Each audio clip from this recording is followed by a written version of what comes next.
Hello, welcome to easy class 5 മൂസിയിലേക്ക് എല്ലാവർക്കും സ്വാഗതം. അപ്പോൾ ഞാൻ നോക്കാൻ പോകുന്നത് കാലിക്കറ്റ് യൂണിവേഴ്സിറ്റിൻ്റെ തേർഡ് സെം ആയ BA എക്കണോമിക്സിലെ മേജർ സബ്ജക്റ്റ് ആണ്. അപ്പോൾ നമ്മൾ ഓൾറെഡി സ്റ്റാർട്ട് ചെയ്തല്ലോ ഒന്നാമത്തെ മൊഡ്യൂള്. അപ്പോൾ നമ്മൾ ഫസ്റ്റ് പാർട്ടിൽ ഏത് വരെ നോക്കിയത്? സെറ്റ് തിയറി നോക്കി, ടൈപ്പ് ഓഫ് സെറ്റ് നോക്കി, റിപ്രസെൻറ്റേഷൻ ഓഫ് സെറ്റ് നോക്കി, സെറ്റ് ഓപ്പറേഷൻസ് വരെയല്ല നമ്മൾ നോക്കിയത്. ഇനി എന്താണ് റിലേഷൻസ് എന്ന് നോക്കാം. അപ്പോൾ റിലേഷൻ നോക്കുന്നതിന് മുമ്പ് നമ്മളൊരു കാര്യം കൂടി നോക്കാണ്ട്, സർക്കാറ്റീസം പ്രൊഡക്റ്റ് ഓഫ് സെറ്റ് അത് മനസ്സിലാക്കിയാൽ മാത്രമേ റിലേഷൻ എന്താണെന്ന് നമുക്ക് മനസ്സിലാവില്ല കേട്ടോ. അപ്പോൾ ആദ്യം നമുക്ക് ആ ഒരു ടോപ്പിക്ക് നോക്കാം.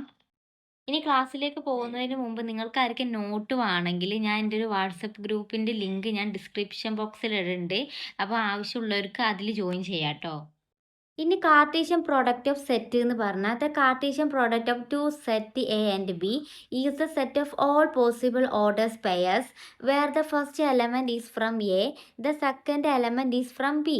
അതായത് കാർട്ടീഷ്യൻ പ്രോഡക്റ്റ് ഓഫ് സെറ്റ് എന്നാൽ എന്നും ബി എന്നും രണ്ട് എംറ്റി അല്ലാത്ത, അതായത് ഒന്നും ഇല്ലാത്തതല്ലാത്ത രണ്ട് സെറ്റ് എടുക്കുകയാണെങ്കിൽ അപ്പോൾ എ എന്നും ബി എന്നും പറയുന്ന രണ്ട് സെറ്റുകളിൽ നിന്നുള്ള എലമെൻസിൻ്റെ ഓർഡർ പെയർസിൻ്റെ സെറ്റിനെ പറയുന്ന പേരാണ് കാർട്ടീഷ്യൻ പ്രൊഡക്റ്റ് ഓഫ് സെറ്റ് എന്ന് പറയുന്നത്.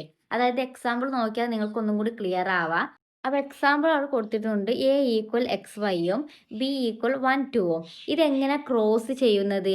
അതിനെയാണ് ഓർഡർഡ് പെയർസ് എന്ന് പറയുന്നത്.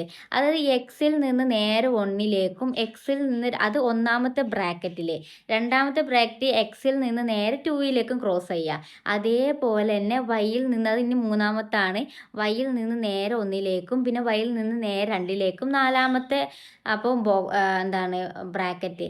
അപ്പോൾ അങ്ങനെ ക്രോസ് ചെയ്യുന്നതിനാണ് നമ്മൾ ഓർഡർഡ് പെയർസ് എന്ന് പറയുന്നത്.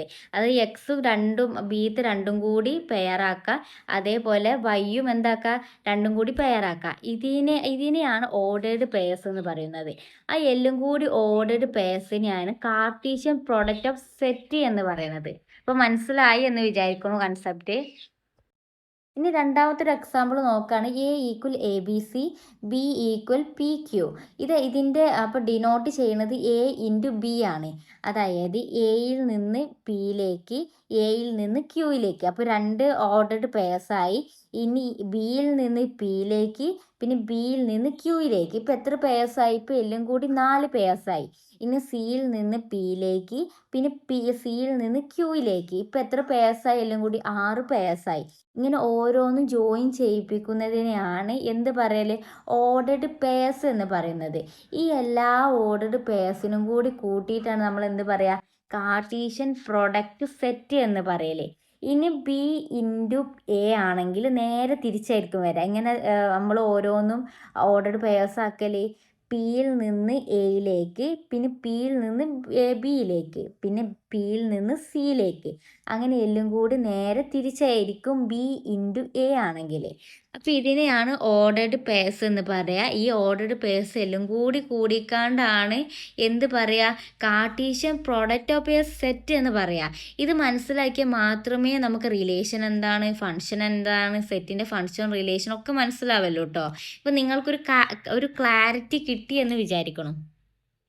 അപ്പോൾ എന്താണ് കാർട്ടീഷ്യൻ പ്രോഡക്റ്റ് ഓഫ് സെറ്റ് എന്ന് പറയുന്നത്?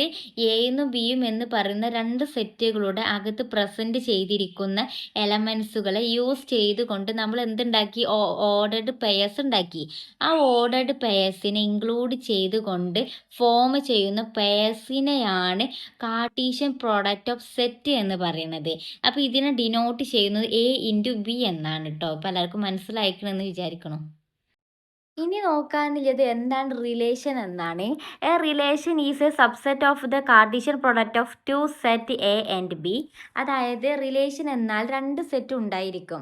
അതിൻ്റെ കാർട്ടീഷ്യൻ പ്രൊഡക്റ്റ് എടുത്തു കഴിഞ്ഞിട്ട്, അതായത് കാർട്ടീഷ്യൻ പ്രൊഡക്റ്റ് കണ്ടെത്തിയതിന് ശേഷം, അതായത് അപ്പോൾ ഓർഡർഡ് പെയർസിൽ നിന്ന് കാർട്ടീഷ്യൻ പ്രൊഡക്റ്റ് എടുത്തു കഴിഞ്ഞതിന് ശേഷം അതിൽ കിട്ടുന്ന സബ്സെറ്റാണ് റിലേഷൻ എന്ന് പറയുന്നത്. ഇനി എക്സാമ്പിൾ നോക്കുമ്പോൾ നമുക്ക് മനസ്സിലാവും. അപ്പോൾ ഇത് എല്ലാത്തിൻ്റെ മുമ്പ് എന്താണ് സബ്സെറ്റും അതേപോലെ കാർട്ടീഷ്യൻ പ്രൊഡക്റ്റ് എന്താണെന്നും നമ്മൾ അറിയണം. എന്നാലേ നമുക്ക് റിലേഷൻ എന്താണെന്ന് മനസ്സിലാവല്ലോ. ഇനി നമുക്കൊരു എക്സാമ്പിൾ എന്താ നോക്കാം. അപ്പോൾ എ ഈക്വൽ 1,2, ബി ഈക്വൽ 3,4. അപ്പോൾ ഇതിന് കാർട്ടീഷ്യൻ പ്രോഡക്റ്റ് എങ്ങനെ ചെയ്യുക? അതിന് ഡിനോട്ടാണ് എ ഇൻറ്റു ബി. അപ്പോൾ ഇതിൻ്റെ കാർട്ടീഷ്യൻ പ്രോഡക്റ്റ് എന്ന് പറഞ്ഞാൽ അപ്പോൾ എയിൽ നിന്ന് ബിയിലേക്ക് ക്രോസ് ചെയ്യാനല്ലേ ചെയ്യുക. ക്രോസ് ചെയ്യുമ്പോൾ നമുക്ക് എന്താ കിട്ടല്? 1,3, 1,4, 2,3, 2,4. അപ്പം നമ്മൾ എന്താണ് ഇതിന് മുമ്പ് കാർട്ടീഷ്യൻ പ്രൊഡക്റ്റ് എന്താണെന്ന് ഞാൻ പറഞ്ഞിരിക്കുന്നത്. അത് കേട്ടാൽ മാത്രമേ നിങ്ങൾക്കിത് മനസ്സിലാവുള്ളൂ കേട്ടോ. അപ്പം നമ്മൾ ആ ചെയ്തതിന് ശേഷം, അതായത് നമ്മൾ ഓർഡേഡ് പ്രേയേഴ്സ് ആക്കിക്കാണ്ട് കാർട്ടീഷ്യൻ പ്രൊഡക്റ്റ് കണ്ടുപിടിച്ചതിന് ശേഷം നമ്മൾ എന്താണ് റിലേഷൻ എന്ന് നോക്കൽ എങ്ങനെ? അപ്പോൾ ഇതിൽ എത്രയ്ക്ക് സബ്സെറ്റ് ഉണ്ട് എന്ന് നോക്കിയിട്ടാണ് റിലേഷൻ കണ്ടുപിടിക്കുക കാർട്ടീഷ്യൻ പ്രൊഡക്റ്റിൽ നിന്ന്. അപ്പോൾ റിലേഷൻ ഡിനോട്ട് ചെയ്യുന്നത് ആറാണ്. അപ്പം എന്താ റിലേഷൻ എന്ന് പറയുന്നത് 1,3, അപ്പോൾ 2,4. ഇതാണ് നമ്മളുടെ അപ്പോൾ റിലേഷൻ എന്ന് പറയുന്നത്. അതായത് രണ്ട് സെറ്റിൽ നിന്ന് നമ്മൾ ആദ്യം കാർട്ടീഷ്യൻ പ്രൊഡക്റ്റ് കണ്ടെത്തിയതിൻ്റെ ശേഷം പിന്നെ അതിൻ്റെ സബ്സെറ്റ് എന്തൊക്കെ നോക്കിയാണ്ട് അതാണ് എന്ത് റിലേഷൻ എന്ന് പറയുന്നത്. എല്ലാവർക്കും മനസ്സിലായി എന്ന് വിചാരിക്കുന്നു. ഇന്ന് റിലേഷൻ്റെ ടൈപ്സ് ഏതൊക്കെയാണെന്ന് നോക്കാം. അപ്പോൾ ഇമ്പോർട്ടൻ്റ് ആയിക്കാണ്ട് 3 ടൈപ്സ് പഠിക്കാനുണ്ട്. അപ്പോൾ അഡീഷണൽ ആയിക്കാണ്ട് 2 എണ്ണം. അപ്പോൾ എല്ലാം കൂടി 5 ടൈപ്സാണ് റിലേഷനിൽ നമുക്ക് നോക്കാനുള്ളത്. അപ്പോൾ ഒന്നാമത് reflexive relation, symmetric relation, transitive relation important. In additional ആയിക്കാണ്ട് equivalence relation, partial order relation. ഇനി നമുക്ക് എന്തൊക്കെയാണ് ഡീറ്റെയിൽ ആയിക്കാണ്ട് നോക്കാം. അപ്പോൾ റിഫ്ലക്സീവ് റിലേഷൻ എന്നാൽ ഒരു സെറ്റിൻ്റെ സെയിം എലമെൻറ്റ്സ് ഉണ്ടാവണം. അപ്പോൾ ഒരു എക്സാമ്പിൾ നോക്കുമ്പോൾ നിങ്ങൾക്ക് കാര്യം മനസ്സിലാവും. അപ്പോൾ ഒരു സെറ്റ് എ നമ്മൾ എടുക്കുകയാണ്. അപ്പോൾ ഒരു സെറ്റ് എ അപ്പോൾ 1, 2, 3 ആണ്. അപ്പോൾ ഈ സെറ്റിൽ നിന്ന് റിലേഷൻ എടുക്കുമ്പോൾ അത് റിഫ്ലക്സീവ് ആണ് എന്ന് പറയണമെങ്കിൽ സെറ്റ് എയിൽ നിന്ന് 1,1, 2,2, 3,3 എന്ന് കിട്ടണം. അതായത് 1, 2, 3 എന്ന ആ ഒരു സെറ്റിൽ നിന്ന് 1,1, 2,2, 3,3 എന്നൊരു സെറ്റ് വേണം നമുക്ക് റിലേഷന് കിട്ടാൻ. എന്നാൽ അത് റിഫ്ലക്സീവ് റിലേഷൻ എന്ന് പറയാൻ വേണ്ടി പറ്റുമല്ലോ. അല്ലെങ്കിൽ 1, 2, 3 അതിൽ നിന്ന് 1,1, 2,3, 3,4 എന്ന് കിട്ടിയാൽ അത് റിഫ്ലക്സീവ് റിലേഷൻ ആവില്ല. അതിൻ്റെ കറക്റ്റ് ഫോമിൽ രണ്ടും ഒരു ബോക്സിൽ, അതായത് ഒരു ബ്രാക്കറ്റിൽ രണ്ടും ഒരേപോലത്തെ വന്നാൽ മാത്രമേ അതിന് റിഫ്ലക്സീവ് റിലേഷൻ എന്ന് പറയുകയുള്ളൂ. ഇനി എന്താ രണ്ടാമത്തതാണ് സിമെട്രിക് റിലേഷൻ എന്താണെന്ന് നോക്കാം. സിമെട്രിക് റിലേഷൻ എന്നാൽ രണ്ട് സെറ്റും ക്രോസ് ചെയ്യുന്നതാണ്. അപ്പോൾ എക്സാമ്പിൾ നോക്കുകയാണെങ്കിൽ അതായത് എ ബി എ ഉണ്ടെങ്കിൽ ബി കോമ എയും ഉണ്ടാവണം. അപ്പോൾ 1,2 ഉണ്ടെങ്കിൽ 2,1ഉം ഉണ്ടാവണം. അപ്പോൾ ഇതിനെയാണ് സിമെട്രിക് റിലേഷൻ എന്ന് പറയുന്നത്. ഇനി മറിച്ച് 1,3 ഉണ്ട്, പക്ഷെ 3,1 ഇല്ലെങ്കിൽ അത് സിമെട്രിക് റിലേഷൻ അല്ല. അത് രണ്ട് ഓപ്പോസിറ്റും അങ്ങോട്ടും ഇങ്ങോട്ടും ഉണ്ടാവണം. എയിൽ ബി ഉണ്ടാവണമെങ്കിൽ ബിക്ക് എ ഉണ്ടാവണം. അപ്പോൾ ഇതാണ് സിമെട്രിക് റിലേഷൻ എന്ന് പറയുന്നത്. അപ്പോൾ റിഫ്ലക്സീവ് റിലേഷൻ എന്ന് പറഞ്ഞാൽ അപ്പോൾ സെയിം ആയിക്കാണ്ട് ഒരു എന്താ ബ്രാക്കറ്റ് സെയിം ആയിക്കാണ്ട് വരുന്നത്. പക്ഷെ സിമെട്രിക് റിലേഷൻ എന്ന് പറഞ്ഞത് അപ്പോൾ എ ഉണ്ടാകുമ്പോൾ ബി ഉണ്ടാവണം ഒരു ബ്രാക്കറ്റിൽ, പിന്നെ അതേപോലെ അടുത്ത ബ്രാക്കറ്റിൽ ബിയും എയും തിരിച്ചും ഉണ്ടാവണം. അതേപോലെ രണ്ടും തിരിച്ച് അങ്ങോട്ടും ഇങ്ങോട്ടും ഉണ്ടാവുന്നതിനെയാണ് സിമെട്രിക് റിലേഷൻ എന്ന് പറയുന്നത്. ഇനി മൂന്നാമത്തെ റിലേഷൻ ആണ് ട്രാൻസിറ്റീവ് റിലേഷൻ. ഇനി ട്രാൻസിറ്റീവ് റിലേഷൻ എന്നാൽ അതായത് എല്ലാ എലമെൻറ്റ്സും പെയർ ആക്കുക. അപ്പോൾ എക്സാമ്പിൾ നോക്കുകയാണെങ്കിൽ എ കോമ ബിയും ബി കോമ സിയും ഉണ്ടെങ്കിൽ അപ്പോൾ എ കോമ സിയും ഉണ്ടാവണം. അപ്പോൾ ഇനി അടുത്ത എക്സാമ്പിൾ 1,2ഉം 2,3യും ഉണ്ടെങ്കിൽ 1,3യും ഉണ്ടാവണം. അപ്പോൾ നമ്മുടെ റിലേഷനിൽ അപ്പോൾ ഇതിനെയാണ് ട്രാൻസിറ്റീവ് റിലേഷൻ എന്ന് പറയുന്നത്. അതായത് എല്ലാ പെയറും അപ്പോൾ ഓരോ പെയർ ആക്കിക്കാണ്ട് ഉണ്ടാവുന്ന റിലേഷനെയാണ് എന്ത് പറയല്? ട്രാൻസിറ്റീവ് റിലേഷൻ എന്ന് പറയുന്നത്. നിങ്ങൾക്ക് എല്ലാവർക്കും ഈ ഒരു അപ്പോൾ ടൈപ്പ് ഓഫ് റിലേഷൻ എന്താണെന്ന് മനസ്സിലായി എന്ന് വിചാരിക്കുന്നു. ഇനി അഡീഷണൽ ആയിക്കാണ്ട് 2 ടൈപ്പും കൂടി റിലേഷൻ ഉണ്ട്, അതും കൂടി നമുക്ക് നോക്കാം. ഇനി നാലാമത്തെ റിലേഷനാണ് equivalence relation. A relation R on a set A is called an equivalence relation. അതായത് എ സെറ്റിൽ വരുന്നത് അപ്പോൾ 3 പ്രോപ്പർട്ടീസും അപ്പം സെറ്റ് എയിൽ ഉണ്ടെങ്കിൽ അതിനെയാണ് എന്ത് പറയുക? ഇക്വലൻസ് റിലേഷൻ എന്ന് പറഞ്ഞാൽ. അത് ഏതൊക്കെയാണ്? അപ്പോൾ റിഫ്ലക്റ്റീവ്, ട്രാൻസിറ്റീവ്, അപ്പോൾ സിമെട്രിക് ആണെങ്കിൽ അതിനെയാണ് ഇക്വലൻസ് റിലേഷൻ എന്ന് പറയാം. ഈ 3 റിലേഷൻ എന്തിൽ വേണം?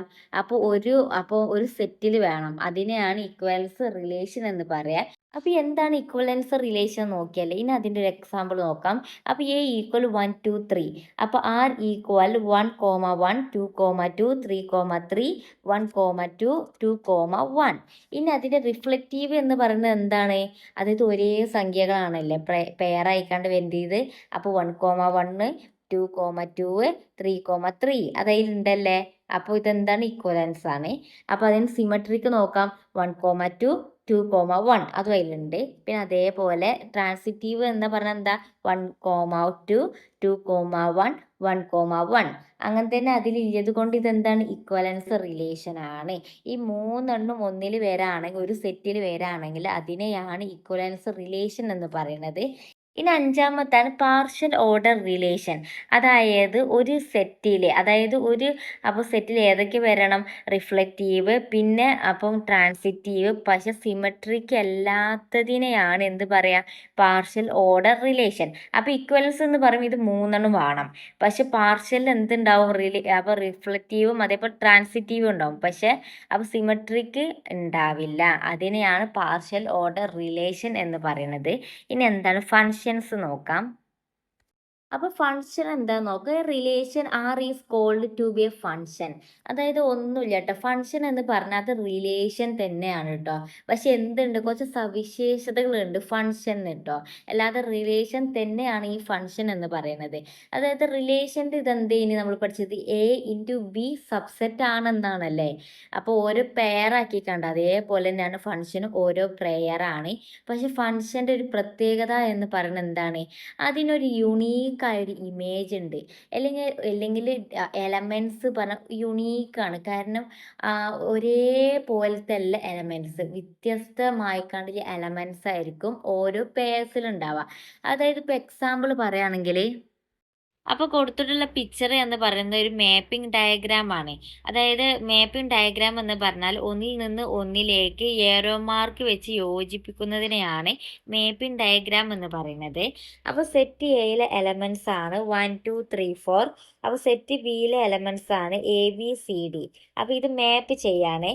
അപ്പോൾ 1ൽ നിന്ന് ബിയിലേക്ക്, 2ൽ നിന്ന് ബിയിലേക്ക്, 3ൽ നിന്ന് സിയിലേക്ക്, 4ൽ നിന്ന് ഡിയിലേക്ക്. ഇതെന്താണ്, ഇതൊരു ഫങ്ഷൻ ആണ്. ഇതിനെയാണ് ഫങ്ഷൻ എന്ന് പറയാം. അതായത് ഡൊമൈൻസ് എന്ന് പറഞ്ഞാൽ ഇപ്പോൾ ഒരു പെയറാണല്ലേ. അപ്പോൾ ഓരോ പെയറിൽ രണ്ടെണ്ണം ഉണ്ടാവും. അപ്പോൾ ഇതിൽ ഫസ്റ്റ് കാണുന്ന നമ്പറിനെയാണ് ഡൊമൈൻസ് എന്ന് പറയുന്നത്.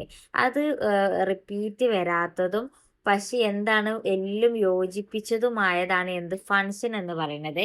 അപ്പോൾ ഇത് എന്ന് പറഞ്ഞാൽ ഫങ്ഷൻ ആണ്. ഇനി ഫങ്ഷൻ അല്ലാത്ത രണ്ടെണ്ണം നമുക്ക് എക്സ്ട്രാ നോക്കാം.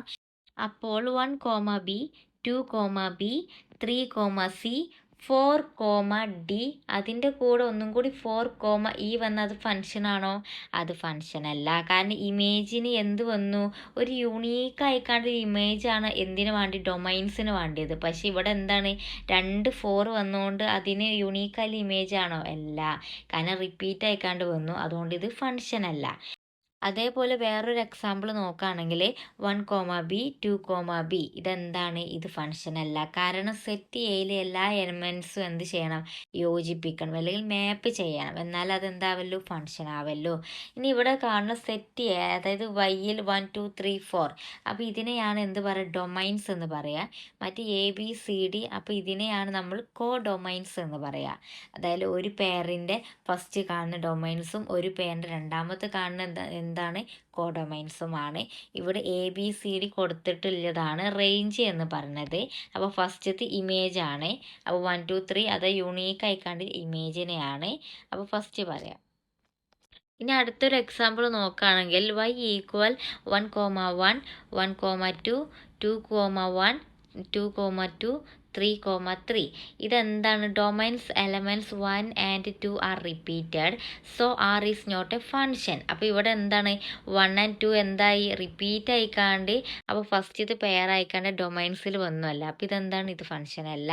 ഇനി എന്താണ് ഫങ്ഷൻ എന്ന് പറയുന്നത്, അപ്പോൾ അതിൻ്റെ അടിയിൽ തന്നെ കൊടുത്തിട്ടുണ്ട്. അപ്പോൾ ആർ ഈക്വൽ 1, 2 2, 3 4 4,1. ഇവിടെ എന്ത് വന്നിട്ടില്ല, no domains elements is repeated, അതായത് റിപ്പീറ്റ് ആയിക്കാൻ ഡൊമൈൻസ് എലമെൻറ്റ്സ് വരാത്തതുകൊണ്ട് ആർ ഈസ് എ ഫംഗ്ഷൻ. ഇതെന്താണ്, ഈ ഒരു ആർ ഈസ് എ ഫംഗ്ഷൻ ആണ്. അപ്പോൾ ഓൾ ഫങ്ഷൻസ് ആർ റിലേഷൻസ്, അപ്പോൾ എല്ലാ ഫങ്ഷൻസ് എന്താണ്, റിലേഷൻ തന്നെയാണ്. But not all relation are functions, പക്ഷെ എല്ലാ റിലേഷൻ എന്താണ്, ഫങ്ഷൻ അല്ല. കാരണം ഫങ്ഷന് കുറച്ച് സവിശേഷതകളുണ്ട്, കുറച്ച് റൂൾസ് ഉണ്ട്. പിന്നെ അതേപോലെ first elements is each ordered pairs is the domain element. അപ്പോൾ എല്ലാ ഈച്ച് ഓർഡർ പെയർസ് എന്താവണം, ഡൊമൈൻ്റെ എലമെൻറ്റ്സ് ആവണം, അതായത് റിപ്പീറ്റ് ചെയ്ത് കണ്ട് വരരുത്. The second elements is each order pairs is the range element. Second അപ്പോൾ ഓർഡർഡ് പെയർസ് എന്താവണം, റേഞ്ച് എലമെൻറ്റും ആവണം.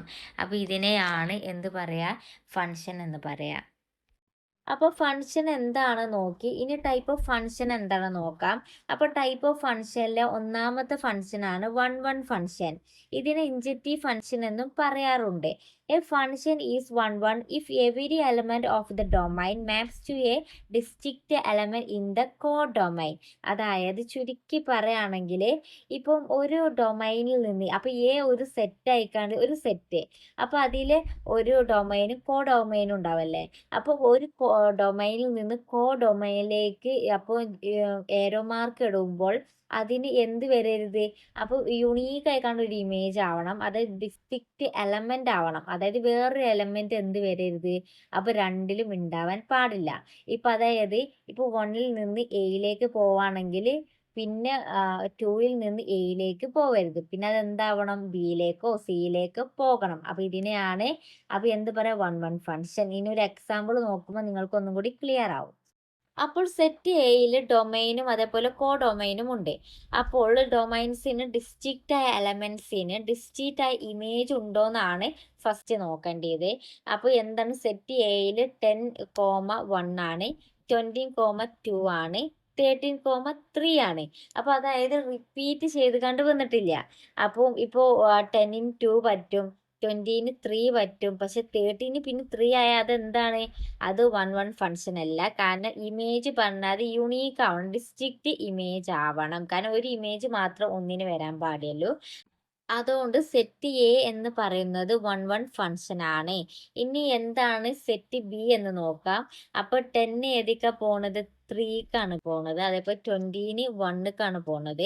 അപ്പോൾ 13ന് പിന്നെയും 3ക്കാണ് പോണത്. അപ്പോൾ ഇതെന്താണ്, ഇത് 1 ഫങ്ഷൻ അല്ല. കാരണം ഒരു ഡിസ്റ്റിക്റ്റ് ആയിക്കാണ്ട് എലമെന്റിന് ഒരു രണ്ട് എന്തുണ്ട്, അപ്പോൾ ഡിസ്റ്റിക്റ്റ് ആയിക്കാണ്ടില്ല ഇമേജ് ഉണ്ട്, അത് യുണീക്ക് അല്ല. കാരണം 10നും 3ലേക്കാണ് പോണത്, അതേപോലെ 13നും 3ലേക്കാണ് പോകുന്നത്. അതുകൊണ്ട് സെറ്റ് ബി 1 ഫങ്ഷൻ അല്ല. ഇപ്പോൾ 1 ഫങ്ഷൻ എന്താണെന്ന് മനസ്സിലായി എന്ന് വിചാരിക്കുന്നു. അതായത് ഒരു നമ്പറിനെ റിപ്പീറ്റ് ചെയ്ത് കാണ്ട് ഡൊമൈനിലും അതേപോലെ കോ ഡൊമൈനിലും വരാൻ പാടില്ല. അപ്പോൾ അതിനെയാണ് 1 ഫങ്ഷൻ എന്ന് പറയുന്നത്. രണ്ടാമത്തെ ഫങ്ഷനാണ് onto function. Onto ഫങ്ഷന്റെ മറ്റൊരു പേരാണ് സർജക്റ്റീവ് ഫങ്ഷൻ എന്നും പറയും.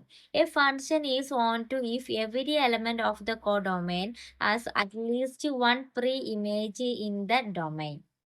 അതായത് ഓൺ ടു ഫങ്ഷൻ എന്നാൽ കോഡൊമൈൻസിലെ എല്ലാ എലമെന്റ്സും ഡൊമൈൻസിൽ ഏതെങ്കിലും എലമെന്റ്സിന്റെ ഇമേജ് ആവണം.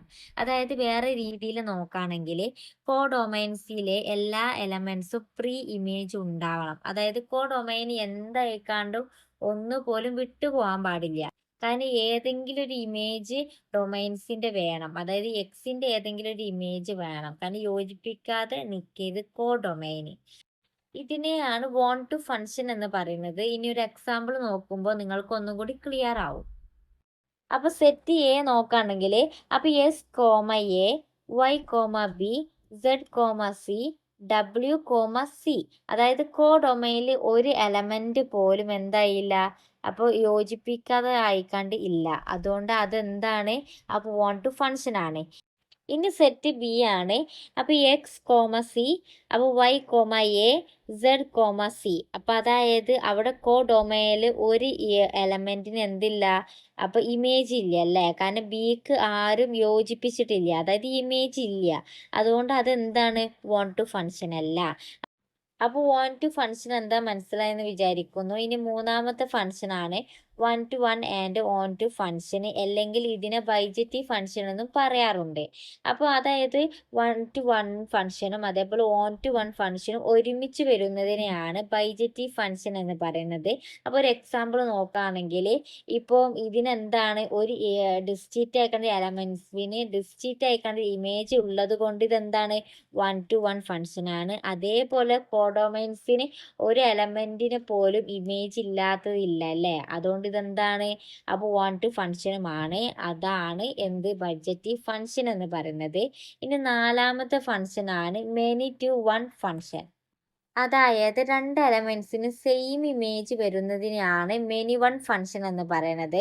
അതായത് എക്സാമ്പിൾ നോക്കുകയാണെങ്കിൽ A,1 B,1, അതായത് രണ്ട് എലമെന്റ്സിന് ഒരു ഇമേജ് വന്നു. എന്താ എക്കും ബിക്കും എന്ത് വന്നു, ഇമേജ് അയക്കാണ്ട് 1 വന്നു. അതേപോലെ C,3, അപ്പോൾ D,3, അതായത് രണ്ട് എലമെന്റ്സിന് എന്ത് വന്നു, ഒരു ഇമേജ് വന്നു. ഏതാണ് 3. അപ്പോൾ ഇതിനെയാണ് മെനി-ടു-വൺ ഫംഗ്ഷൻ എന്ന് പറയുന്നത്. അപ്പോൾ ഫംഗ്ഷൻസ് എന്താണെന്ന് മനസ്സിലായി എന്ന് വിചാരിക്കുന്നു. ഇനി നോക്കുന്ന ടോപ്പിക്കാണ് പ്രോപ്പർട്ടീസ് ഓഫ് സെറ്റ്. അപ്പോൾ ഈ പ്രോപ്പർട്ടി ഓഫ് സെറ്റ് എന്ന് പറഞ്ഞാൽ സെറ്റ് ഫോളോ ചെയ്യുന്ന കുറച്ച് ലോസ് ആണ്. പിന്നെ അതേപോലെ തന്നെ ഇത് നിങ്ങൾക്ക് ഡീപ്പായിക്കാണ്ട് പഠിക്കാനൊന്നുമില്ല, ജസ്റ്റ് ഇതിൻ്റെ കൺസെപ്റ്റ് എന്താണ് എന്ന് മാത്രം മനസ്സിലാക്കി വെച്ചാൽ മതി. അപ്പോൾ ഒന്നാമത്തെ ലോ ആണ് കമ്മ്യൂട്ടേറ്റീവ് ലോ. അപ്പോൾ ഇതിൻ്റെ ഇക്വേഷൻ നോക്കുകയാണെങ്കിൽ A union B equal B union A ഇൻട്രാസെക്ഷൻ B equal B ഇൻട്രാസെക്ഷൻ A. അതായത് ഈ രണ്ട് സെറ്റിൽ A യൂണിയൻ B ചെയ്യുകയാണെങ്കിൽ B യൂണിയൻ A ആണ് കിട്ടൽ. അതായത് സെറ്റിനെ സംബന്ധിച്ച് ഓർഡറിലല്ല കാര്യം, എലമെൻസിലാണ് കാര്യം. അതായത് ഇപ്പോൾ എക്സാമ്പിൾ പറയുകയാണെങ്കിൽ അപ്പോൾ രണ്ട് സെറ്റ്, അപ്പോൾ ഒരു സെറ്റിൽ എയിൽ 1ഉം അപ്പോൾ രണ്ടാമത്തെ സെറ്റ് ബിയിൽ എന്താണ് 2 ആണ് വിചാരിക്കുക. അപ്പോൾ A യൂണിയൻ B വരാണെങ്കിൽ അപ്പോൾ 1,2 ആയിരിക്കും അല്ലേ. അപ്പം ഈക്വൽ B യൂണിയൻ A വരാണെങ്കിൽ എന്താണ് 2,1 ആണ്. അതായത് ഓർഡറിലല്ല കാര്യം, മറിച്ച് എന്താണ് അതിൻ്റെ എലമെന്റ്സ് സെയിം ആയിരിക്കും. അപ്പോൾ രണ്ടിലും സെയിം എലമെന്റ്സ് ആയിരിക്കും, പക്ഷെ ഓർഡർ എന്താണ് അങ്ങോട്ടും ഇങ്ങോട്ടും ആയിരിക്കും. അപ്പോൾ ഇതിനെയാണ് കമ്മ്യൂട്ടേറ്റീവ് ലോ എന്ന് പറയുന്നത്. ഇനി രണ്ടാമത്തെ ലോ ആണ് അസോസിയേറ്റീവ് ലോ. അപ്പോൾ അസോസിയേറ്റീവ് ലോ എന്ന് പറഞ്ഞാൽ രണ്ടോ അല്ലെങ്കിൽ മൂന്നോ ടേംസ് ഉണ്ടെങ്കിൽ 3 സെറ്റിൻ്റെ യൂണിയൻ കാണണം. അതിനാദ്യം വേണ്ടിയത് 2 സെറ്റ് ചെയ്യണം. അതായത് ബിയും സിയും കണ്ട് അതിൻ്റെ റിസൾട്ടിൻ്റെ കൂടെ എ യൂണിയൻ കണ്ടു. അപ്പോൾ അതേപോലെ തന്നെയാണ് ഈക്വൽ എ യൂണിയൻ ബി. അതായത് ആദ്യം ബ്രാക്കറ്റിൽ എ യൂണിയൻ ബി കണ്ടതിൻ്റെ ശേഷം സി റിസൾട്ട് ആയിക്കാണ്ട് കാണണം. അപ്പോൾ ഇതിനെയാണ് അസോസിയേറ്റീവ് ലോ എന്ന് പറഞ്ഞത്. അപ്പോൾ നമുക്ക് ഇതിൻ്റെ പ്രോബ്ലം ഒന്നും ചെയ്യാനില്ല, അതുകൊണ്ട് ഇതെന്താണ് കൺസെപ്റ്റ് മാത്രം മനസ്സിലാക്കിയാൽ മതി. അതായത് നമ്മൾ ആദ്യം ബ്രാക്കറ്റിൽ ബി യൂണിയൻ സി ചെയ്തതിന് ശേഷമാണ് അതിൻ്റെ റിസൾട്ട് എ കാണൽ. അതേപോലെ തന്നെയാണ് ഈക്വൽ എ യൂണിയൻ ബി കണ്ടതിൻ്റെ ശേഷമാണ് അതിൻ്റെ റിസൾട്ട് സി കാണൽ. അതേപോലെ തന്നെയാണ് ഇൻട്രാസെക്ഷനും. അപ്പോൾ A intersection B intersection C equal A intersection B അപ്പോൾ ഇൻട്രാസെക്ഷൻ സി. അപ്പോൾ ഇതിനെയാണ് അസോസിയേറ്റീവ് ലോ എന്ന് പറയുന്നത്. അപ്പോൾ അസോസിയേറ്റീവ് ലോ എന്ന് പറഞ്ഞാൽ അത് ഓർഡറിലാണ്. യൂണിയൻ പറഞ്ഞാൽ അതിൻ്റെ ഓർഡറിൽ യൂണിയൻ അയക്കാണ്ട്, ഇൻട്രാസെക്ഷൻ എന്ന് പറഞ്ഞാൽ അതിൻ്റെ ഓർഡറിൽ അതിൽ ഫുൾ ഇൻട്രാസെക്ഷൻ അയക്കാണ്. പക്ഷെ മൂന്നാമത്തെ ഡിസ്ട്രിബ്യൂഷൻ ലോക്ക് വരുമ്പോൾ എന്താണ് സംഭവിക്കുന്നത്, ഈ യൂണിയനും ഇൻട്രാസെക്ഷനും തമ്മിൽ അങ്ങോട്ടും ഇങ്ങോട്ടും മിക്സഡ് ആണ്. അതിനെയാണ് ഡിസ്ട്രിബ്യൂഷൻ ലോ എന്ന് പറയുന്നത്. അപ്പോൾ A union B intersection C, അതായത് രണ്ടും ഒരുമിച്ച് വന്നു, യൂണിയനും ഇൻട്രാസെക്ഷനും. അപ്പോൾ equal A union B intersection A union C. അപ്പോൾ എ ഇൻട്രാസെക്ഷൻ അപ്പം ബ്രാക്കറ്റിൽ B union C equal A intersection B union A intersection C. അപ്പം ഇതിനെയാണ് ഡിസ്ട്രിബ്യൂഷൻ ലോ എന്ന് പറയുന്നത്. അതായത് രണ്ടും മിക്സ് ആയിക്കാണ്ട് വരുന്നതിനെയാണ് ഡിസ്ട്രിബ്യൂഷൻ ലോ എന്ന് പറയുന്നത്. ജസ്റ്റ് ഇതിൻ്റെ കൺസെപ്റ്റ് എന്താണെന്ന് മാത്രം മനസ്സിലാക്കിയാൽ മതി, ഈ ഇക്വേഷൻ മാത്രം എക്സാമിന് എഴുതിയാൽ മതി. ഇനി നാലാമത്തെ ലോ ആണ് ഐഡംപൊട്ടന്റ് ലോ. അതായത് A union A equal A intersection A equal A. അതായത് ഒരു ചേഞ്ച് ഉണ്ടാവില്ല, അത് യൂണിയൻ ആണ്, ഇത് ഇൻട്രാസെക്ഷൻ ആണ്. ഇപ്പോൾ എക്സാമ്പിൾ പറയുകയാണെങ്കിൽ എ ഈക്വൽ 1,2, അതായത് ബി ഈക്വൽ എന്താണ് 1,2 തന്നെ ആവും. ആ എലമെന്റിൽ ഒരു ചേഞ്ച് ഉണ്ടാവില്ല, സെയിം എലമെന്റ് സെയിം പൊസിഷൻ ആവും. അപ്പൊ ഇതിനെയാണ് എന്ത്, അപ്പൊ ഇതിനാണ് ഈ ഐഡംപൊട്ടന്റ് ലോ എന്ന് പറയുന്നത്. ഭയങ്കര സിമ്പിൾ ആയി കണ്ടില്ല ലോ ആണിത്. ഇനി അടുത്ത ലോ ആണ് ഐഡന്റിറ്റി ലോ. അപ്പോൾ ഇവിടെ യൂണിയന്റെ അപ്പോൾ ഐഡന്റിറ്റി ആണ് A union phi equal A എന്ന് പറയുന്നത്. അതേപോലെ ഇന്റർസെക്ഷന്റെ ഐഡന്റിറ്റി ആണ് A intersection U equal A എന്ന് പറയുന്നത്. അപ്പോൾ ഇതാണ് ഐഡന്റിറ്റി ലോ എന്ന് പറയുന്നത്. ഇനി അടുത്ത ലോ ആണ് അബ്സോർപ്ഷൻ ലോ. അബ്സോർപ്ഷൻ ലോ എന്നാൽ എലമെന്റ്സ് സെയിം ആവണം, എന്നാൽ സിമ്പിൾസ് ഡിഫറെന്റ് ആവണം. അതായത് ഫസ്റ്റ് കൊടുത്തത് A union A intersection B equal A. അപ്പോൾ ഇവിടെ ബ്രാക്കറ്റിലും അതേപോലെ പുറത്തും എന്താണ് എ എലമെന്റ്സ് ഒക്കെ എന്താണ് സെയിം ആണ്, പക്ഷെ പുറത്തില്ല എന്താണ് സിമ്പിൾ അല്ല, ബ്രാക്കറ്റിന്റെ ഉള്ളിലില്ല, ഡിഫറെന്റ് ആണ്. പുറത്ത് എന്താ യൂണിയൻ ആണെങ്കിൽ ഉള്ളിൽ എന്താണ് ഇന്റർസെക്ഷൻ ആണ്. അതേപോലെ അടിയിൽ എന്താ സിമ്പല്, പുറത്ത് ഇന്റർസെക്ഷൻ ആണ്, ഉള്ളിൽ എന്താണ് യൂണിയൻ ആണ്, പക്ഷെ ഇതിന്റെ എലമെന്റ്സ് ഒക്കെ എന്താണ് സെയിം ആണ്. അപ്പൊ ഇങ്ങനെ വരുന്ന ലോയിനെയാണ് അബ്സോർപ്ഷൻ ലോ എന്ന് പറയുന്നത്. ഇനി നമുക്ക് അടുത്ത ലോ നോക്കാം. ഇനി അടുത്ത ലോ ആണ് ഇൻവല്യൂഷൻ ലോ. അപ്പൊ ഇൻവല്യൂഷൻ ലോ എന്നാൽ A complement all complement equal A ആണ്. അതായത് എ കോംപ്ലിമെന്റ് ചെയ്തിട്ട് വീണ്ടും അതിനൊരു കോംപ്ലിമെന്റ് ചെയ്താൽ എ ആണ് കിട്ടുക. അപ്പൊ ഇതിനെയാണ് ഇൻവല്യൂഷൻ ലോ എന്ന് പറയുന്നത്. അപ്പം പിന്നെ അതേപോലെ ഈ ഓരോ ലോയിന്റെ കൺസെപ്റ്റ് മാത്രം മനസ്സിലാക്കി വെച്ചാൽ മതി കേട്ടോ. അതിന്റെ പ്രൂഫ് ചെയ്യാൻ വേണ്ടി എക്സാമിന് ഉണ്ടാവില്ല. ഈ ഒരു ഇക്വേഷൻ മാത്രം നോക്കി വെച്ചാൽ വേണ്ടി മതി. ഇതെങ്ങനെയാണ് ഇക്വേഷൻ, എന്താണ് അതിന്റെ മീനിങ് മാത്രം മനസ്സിലാക്കി വെക്കുക. പിന്നെ അടുത്ത ലോ ആണ് ഡി മോർഗൻസ് ലോ. അപ്പോൾ ഡി മോർഗൻസ് ലോ എന്നാൽ A union B whole complement equal A complement intersection B complement. അതായത് അതിന്റെ കൺസെപ്റ്റ് പറയുകയാണെങ്കിൽ ഇത് ബ്രാക്കറ്റിൽ അപ്പോൾ യൂണിയൻ ആയിരുന്നു, അപ്പോൾ അതേപോലെ ഓൾ കോംപ്ലിമെന്റ് ആണ്. അപ്പോൾ ഓൾ കോംപ്ലിമെന്റിനെ ഡിസ്ട്രിബ്യൂട്ട് ചെയ്തപ്പോൾ യൂണിയൻ പോയി അവിടെ എന്തായി, ഇന്റർസെക്ഷൻ ആയി. അപ്പോൾ നമ്മൾ ബ്രാക്കറ്റിലായ ടൈമിൽ ഓൾ കോംപ്ലിമെന്റ് എന്താണ് യൂണിയൻ ഏനി. അപ്പം ബ്രാക്കറ്റ് പോയി ഡിസ്ട്രിബ്യൂട്ട് ചെയ്തപ്പോൾ അത് എന്തായി, അത് അപ്പം കോംപ്ലിമെന്റ് ആയിക്കാണ്ട് എന്തായി, ഇന്റർസെക്ഷൻ ആയി. അപ്പൊ ഇതിനെയാണ് ഡി മോർഗൻസ് ലോ എന്ന് പറയുന്നത്. അപ്പൊ അതുപോലെ തന്നെ നമ്മുടെ അടിയിൽ കൊടുത്ത ഇന്റർസെക്ഷനും അതുപോലെ യൂണിയന്റെ അതേപോലെ സെയിം തന്നെയാണ്. അതിന്റെ ഓപ്പോസിറ്റ് ആണ് എന്ത്, ഇന്റർസെക്ഷൻ എന്ന് പറയുന്നത്. മറ്റേ സ്ഥലത്ത് യൂണിയൻ ആണെങ്കിൽ അടിയിൽ ഇന്റർസെക്ഷൻ ആണ്. അപ്പൊ ഇത്രയും കാര്യങ്ങളാണ് ഈ ഒരു വീഡിയോയിൽ പറയാനുള്ളത്. നിങ്ങൾക്ക് എല്ലാവർക്കും ഈ ക്ലാസ് മനസ്സിലായി എന്ന് വിചാരിക്കുന്നു. എന്തെങ്കിലും ഡൗട്ടോ കാര്യം ഉണ്ടെങ്കിൽ കമന്റ് ബോക്സിൽ ചോദിക്കാൻ മറക്കരുത്. പിന്നെ അതേപോലെ തന്നെ ഇതിന്റെ ബാക്കി പോർഷൻസ് ഒക്കെ പെട്ടെന്ന് അപ്ലോഡ് ചെയ്യുന്നതാണ്.